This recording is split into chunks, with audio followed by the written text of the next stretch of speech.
I loved him online. He ignored me in real life. I never planned to fall in love with a stranger, but sometimes love begins quietly with words on a screen when the world is asleep and someone else fills the empty spaces in your mind you didn't know existed. We met online by accident, a late night conversation under a random post, two people talking because sleep wouldn't come, and somehow the conversation didn't end, drifting into secrets, fears, dreams, and jokes that felt safer to share with someone who couldn't see you than anyone who could. He was honest in a way that surprised me, thoughtful, gentle with his words, and for the first time I felt seen without being watched, understood without being judged, and every night I waited for his messages like they mattered more than anything else.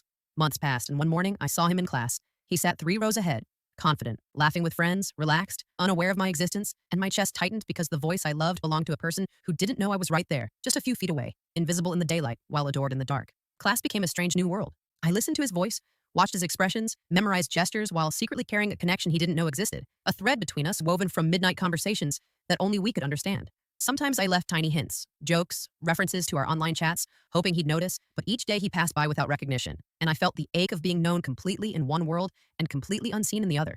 Late at night, he sent me messages about trust, about feeling understood, about connections that felt rare, and I smiled sadly because he was describing us, the person he loved most, and yet he had no idea it was me he was talking to. The tension became impossible to ignore. I realized I could not continue half-hidden, loving him from behind a screen while pretending the classroom didn't exist.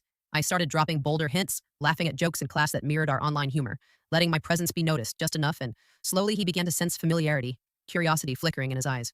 One afternoon, our eyes met, just for a moment, a spark of recognition, confusion, and something unspoken, and my heart raced because the invisible barrier between us had finally cracked, and he was starting to feel it, though he didn't yet understand why.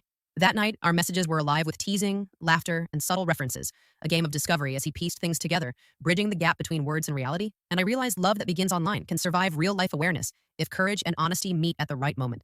Finally, I chose to reveal myself fully. The next morning, I sat closer, spoke in class naturally, let my presence exist without hiding, and his eyes found me, recognition dawning slowly, a smile spreading across his face, a quiet warmth that matched the voice I had loved for months.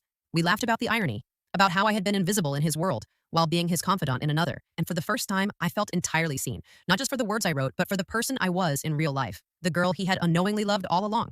Love doesn't need perfect timing. It needs honesty, courage, and presence. And sometimes the person you fall for in messages is already sitting in front of you, waiting for you to finally step out of the invisible. When that moment comes, the love that began in words can finally become real. Would you reveal your identity to someone you loved online, even if it risked everything?